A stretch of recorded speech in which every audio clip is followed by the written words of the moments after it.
What's up, everybody? I'm coming back at you with another boot review. So this time I figured we would start delving into some of my Redwings that I have and have had for a long time now.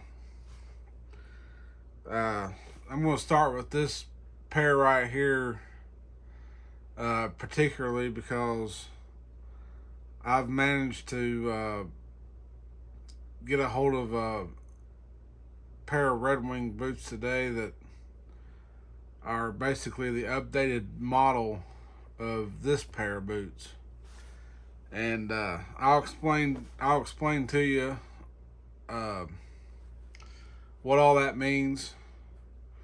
But first, I'll have to explain to you what this pair of boots is. Some people may not be too familiar with these, but um, there probably is a lot of people that is pretty familiar with these. I just got home from work. Been at work since 10 o'clock last night. Had to pull an extra long shift to cover a guy. My relief had a doctor's appointment this morning, so I had to pull an extra long shift to allow him to do that. But anyway, so these right here are probably one of the older models of Redwing boots that are still around today. Basically, these has been around since the 70s. These are the original Super Sole safety boots. Redwing came out with these in, believe, right around 1977 or 78. And back then they called them urethane sole boots. And then Redwing later came up in the 80s. They came up with the name Super Sole to officially call them a series. So ever since basically the 80s, the Redwings has been known as Super Sole. They've had the Super Sole thing going on. So these are the model 2233, I believe. Yeah. So these are the model 2233. Very, very iconic and a very simple, classic looking boot. This boot is largely unchanged since the 70s when it was first come out. Even down to the outsole tread pattern. I mean, they've had these little mini lug outsoles for decades, and it's a pretty tried and true outsole. It's got a lot of time proven performance that goes into this sole. This outsole doesn't say have the Redwing logo on it per se, but the people that know about these boots pretty much know that this is definitely a Redwing only outsole that they do. And these have the nickel plated. I want to say it's nickel plated steel. For years I thought it was nickel plated brass, but I'm not sure if they can even nickel plate brass, so I think they had to go with steel to also give the speed hooks a little bit of beefiness to help keep them from bending as easy. So I believe it's nickel plated hardware, nickel plated steel eyelets and speed hooks, which is not a bad thing. I'm pretty sure that's going to help these from bending. I prefer machined, solid brass machined speed hooks myself. You basically virtually have zero issues with speed hooks that route, and most of the top tier quality domestic made work boots nowadays, most of them have that. But some domestic made boots, they still have bent ones, like these ones have the press bent ones. But I've worn these boots, and I've owned these boots and worn them for years now, and I've not had any issues with the speed hooks. So it does work in certain applications, but I have heard of people getting them caught on something, and it'll basically pull the speed hook apart, and when it does that, they'll just snap right off, and then you're kind of down in the water, you know. But I've also heard of people, their leg getting, their part of their leg getting, smashed against something, and it'll mash these speed hooks flat and closed, and then they take a pair of pliers and try to bend them back open so they could lace their boot up, and then when they do that, they break off, and they're in the same situation, kind of, having a hard time lacing their boot up. So that's why I kind of like the solid brass machine speed hooks. You don't really have issues like that with that route. But this is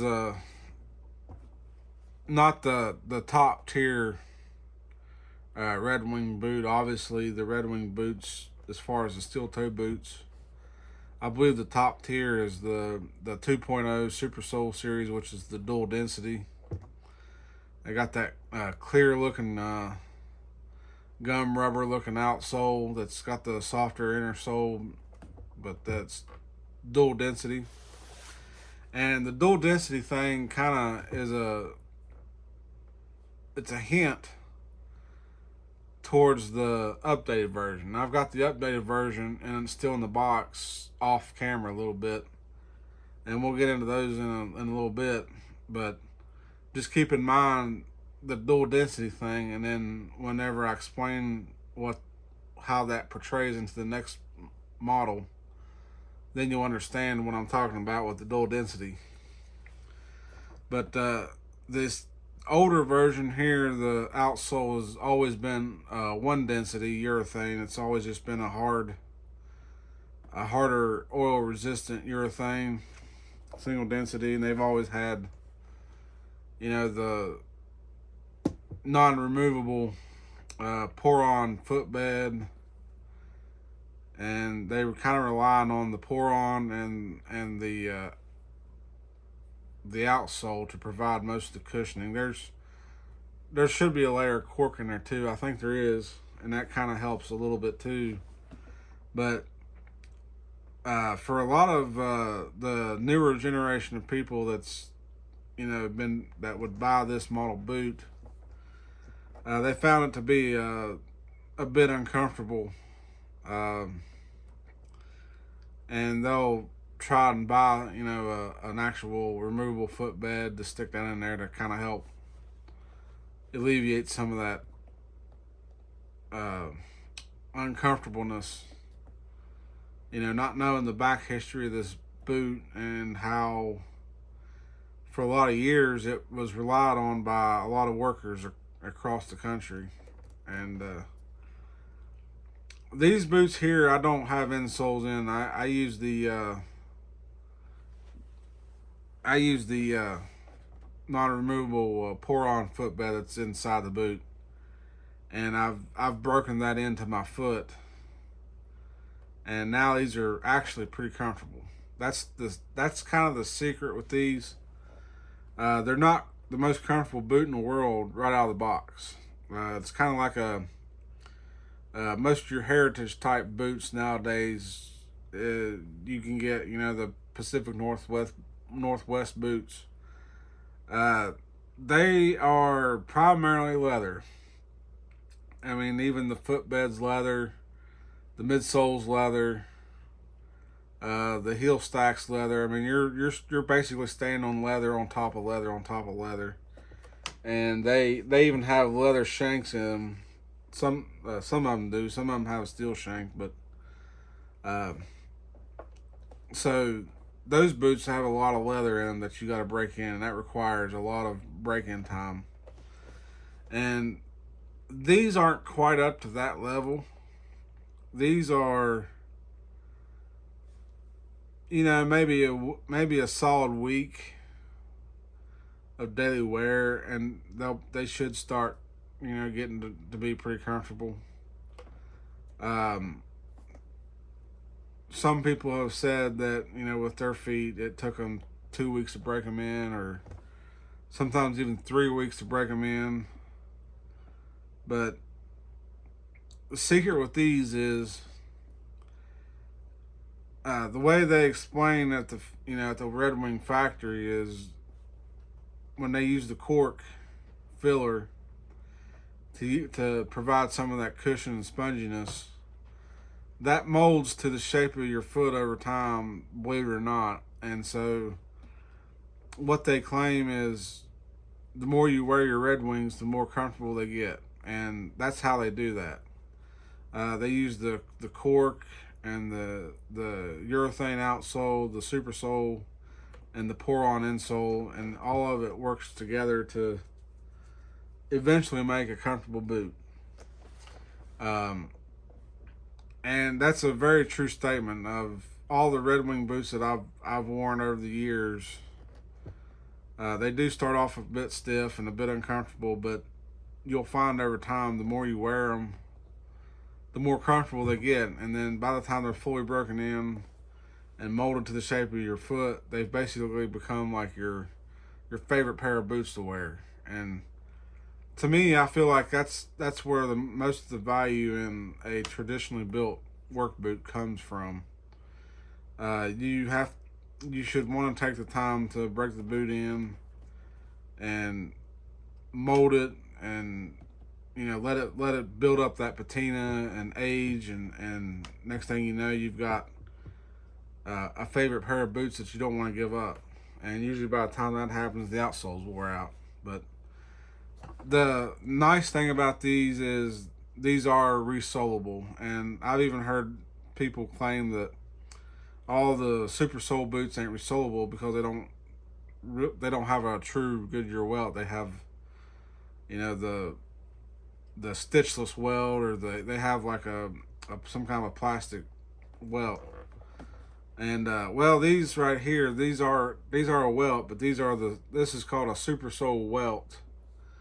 And Redwing's idea is basically the less holes you have, the more waterproof. Now, minus the stitching. Of course, the stitching has to make holes to stitch things together, but this main seam, they're also using the Puritan stitch machine, which the thread going through gathers wax, and then it dries, and then the wax like locks and seals the stitches in. So you still get a fair amount of waterproofing coming from the Puritan stitch machine.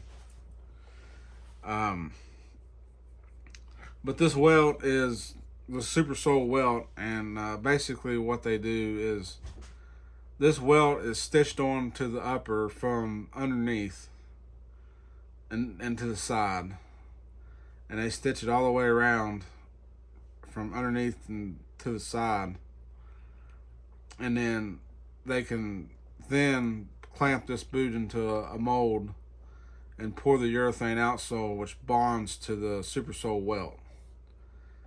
And that's how they get that super sole package on these boots. And like I say, they've been doing that way for decades. I mean, even since the 70s, when it's probably when they first come up with that super sole welt and the super sole outsole. But these right here have been, pretty good solid boots. They're time proven. They're classics. I mean, when a lot of people think of Redwing boots, this is one of the model boots that people think of as to call it a Redwing. And of course, nowadays you have the Heritage series with the Iron Rangers and the Beckman and the other models that are kind of the mock toes. You got the 875 and the 877s. And you've got the trying to think of the other model boot that's a Heritage boot, the Blacksmith. Some people nowadays will think of Redwing and they'll think of those boots first before they think of these, or before they think of the 2.0 Super Soul series.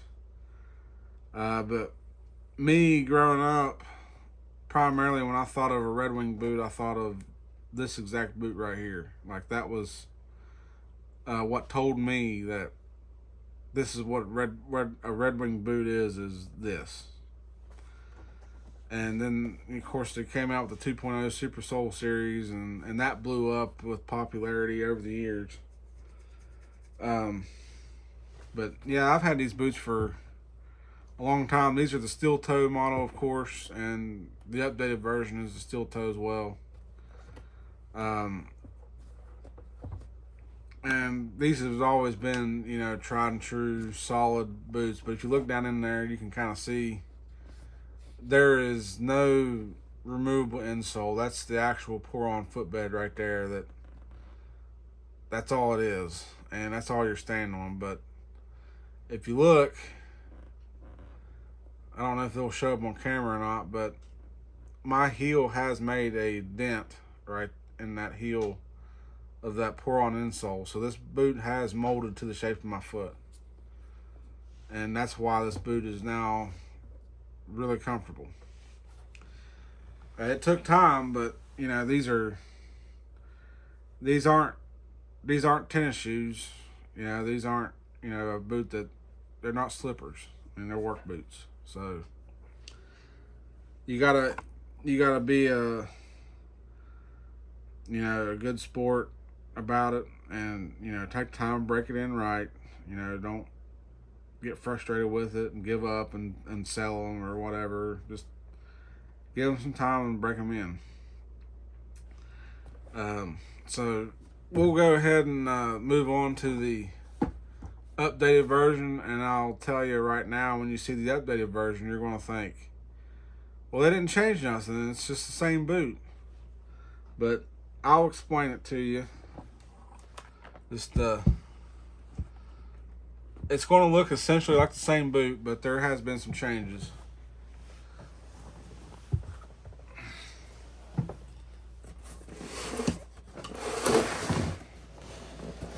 Let's see here, yeah. So these are model number 2533. And I got these in a 9EE. I tried these on in the store. I bought these at my local Redwing dealership store. So I always try to support local businesses when I can. And they actually had these in. These has been out for a little while now. They're not the newest.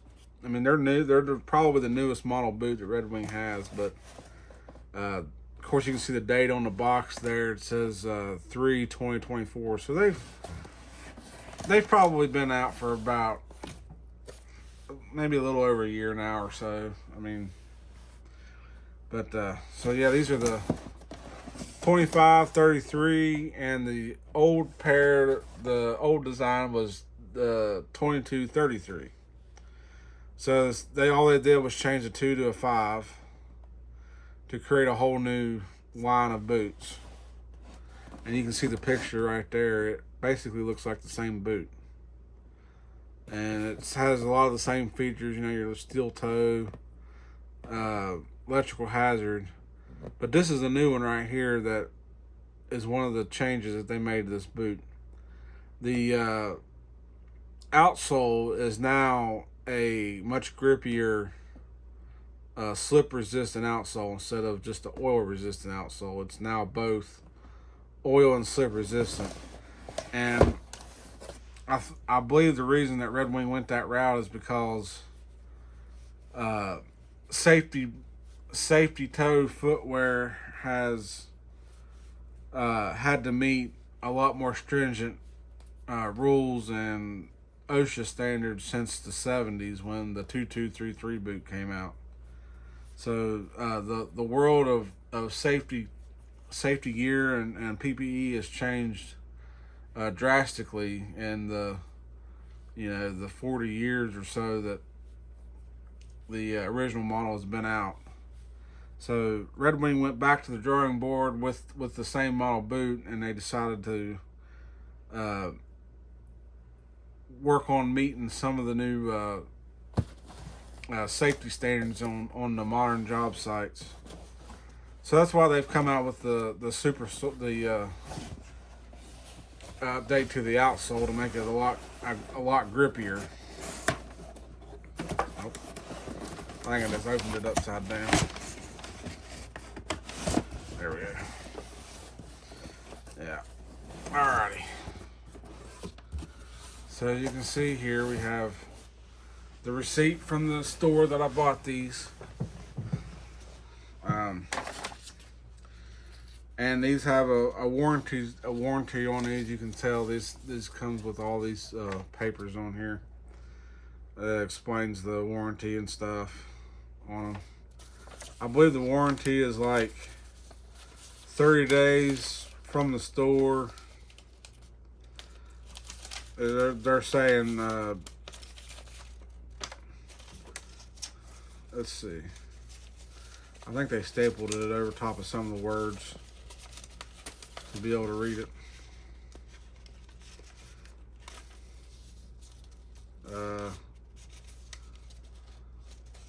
Yeah, it says, be sure these shoes fit you comfortably before you wear them.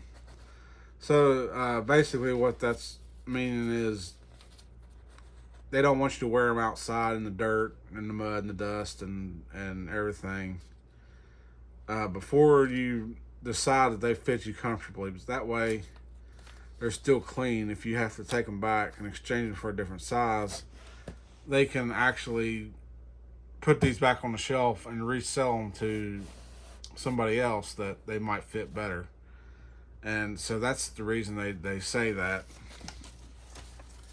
And yeah, from the store, they'll do a refund or an exchange within 30 days if you decide they don't fit, And that's kind of like my general rule of thumb too, is like, wear them around in the house on the carpet or on the linoleum, whatever you have, for a while, at least a couple days, and make sure you're not getting any hot spots or pain in your feet or anything like that. That's out of the ordinary.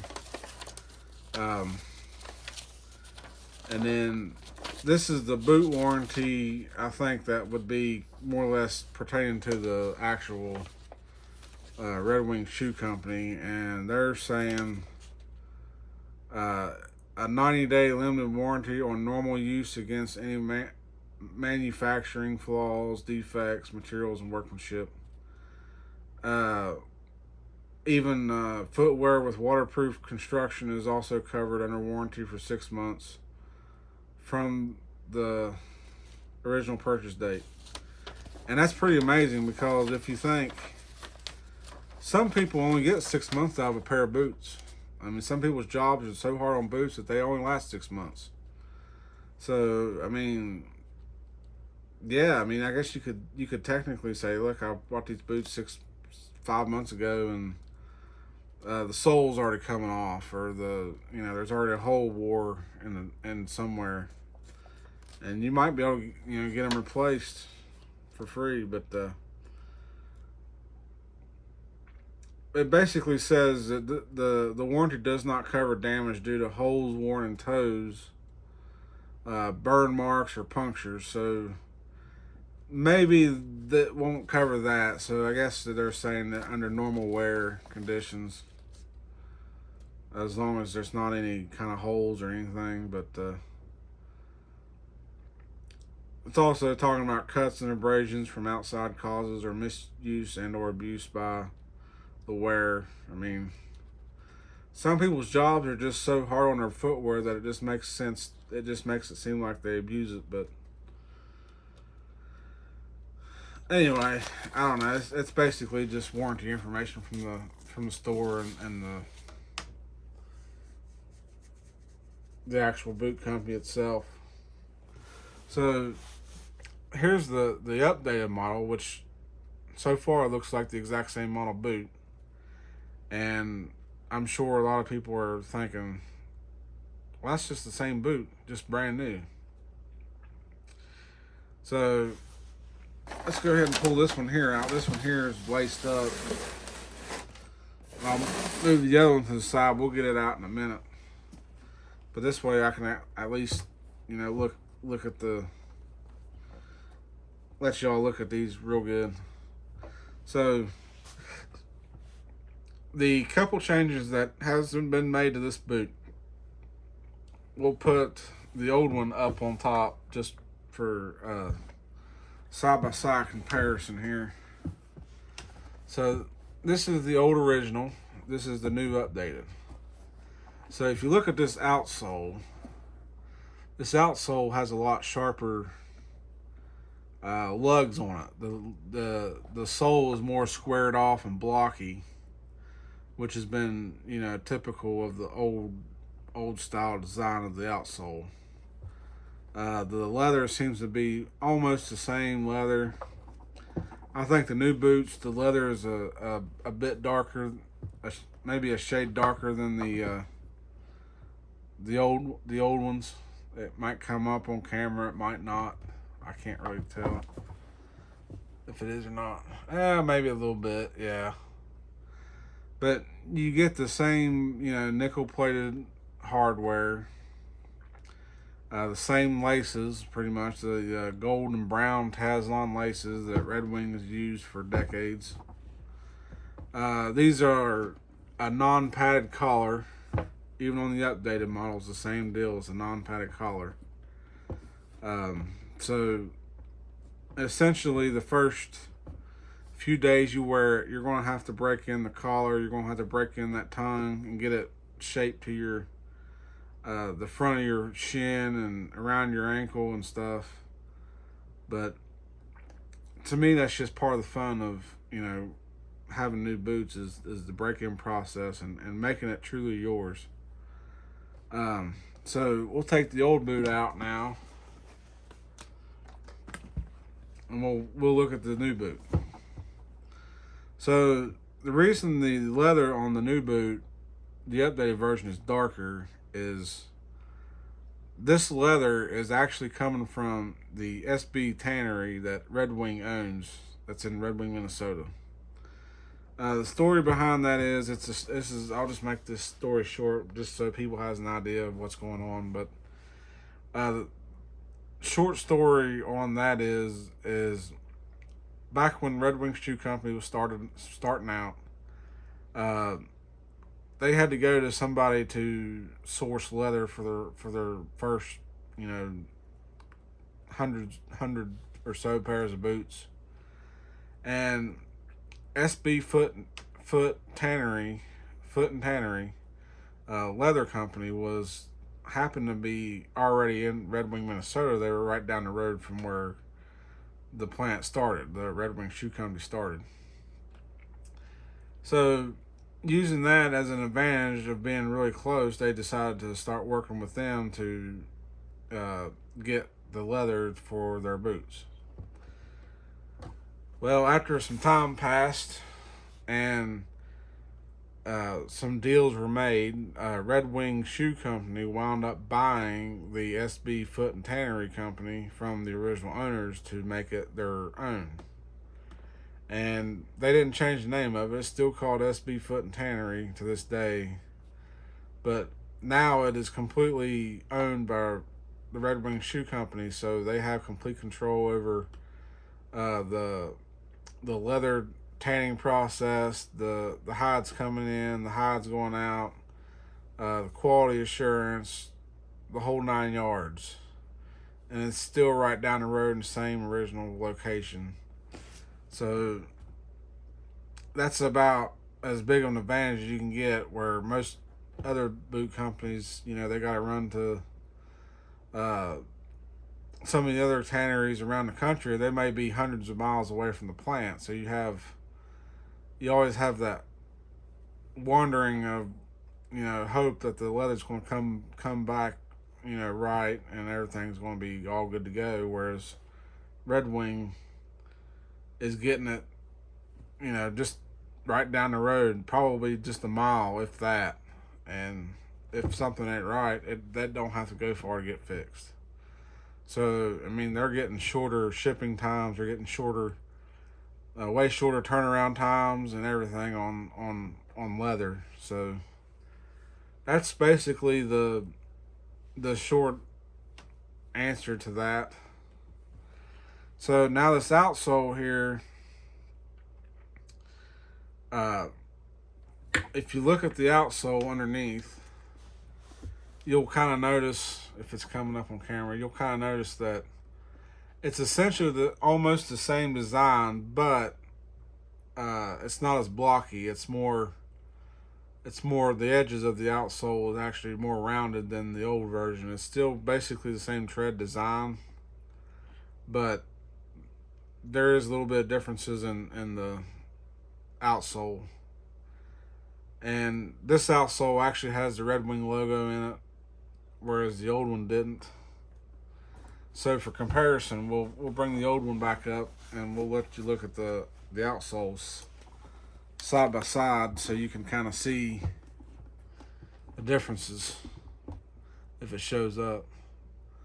But yeah, you can see it's essentially the same design. It's just there's been some slight changes to the design to make it more, not as blocky and more modern and sleek.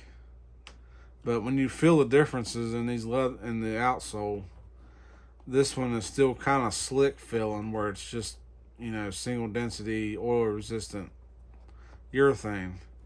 But this one over here is kind of like glue almost. It feels very tacky and grippy, and you can just tell that the grip factor is going to be there way better. And that was done, of course, because of the modernization of a lot of the safety requirements on PPE. And Redwing's just trying to stay on the ball with stuff and making sure they're still making stuff that complies with safety requirements. So we'll take the old boot away again, so I can explain to you another difference with this outsole. So it doesn't look like it, but this outsole is actually a dual density outsole, much like the 2.0 Super Sole series outsoles. What they've done is they've used a lower density inner core urethane for extra cushion and bounce, and then they have a higher density urethane on the outside that provides the durability, the abrasion resistance, and the longevity to make this outsole last a long time. They're still using the good old Puritan triple stitch on the main seam here. Now there's another thing that this outsole does that the old outsole wouldn't, and a lot of people don't think of it because a lot of jobs you don't really have that problem, but this boot is built to handle that, and a lot of people don't even know it. But this outsole is also heat resistant. This outsole is designed and tested to withstand heat up to 475 degrees, which is around the temperature of where your on hot, fresh asphalt. I think fresh asphalt's about 400 degrees or so, maybe 450 tops. And this outsole will hold up to 475 degrees. So, you know, whether you're wearing this boot, you're working with asphalt, or you're walking across hot surfaces, this outsole is designed not to melt up to 475 degrees, which is pretty impressive considering where this model boot came from and its origins, and what the components that it used to be made out of to what it is now. The leather on the original, I believe, was actually an imported leather to make the cost of the boot a little bit cheaper. This new boot was, I think they're right around the same price as the originals. Maybe just a kiss more expensive, maybe $10 more at the most. But these are the steel toe.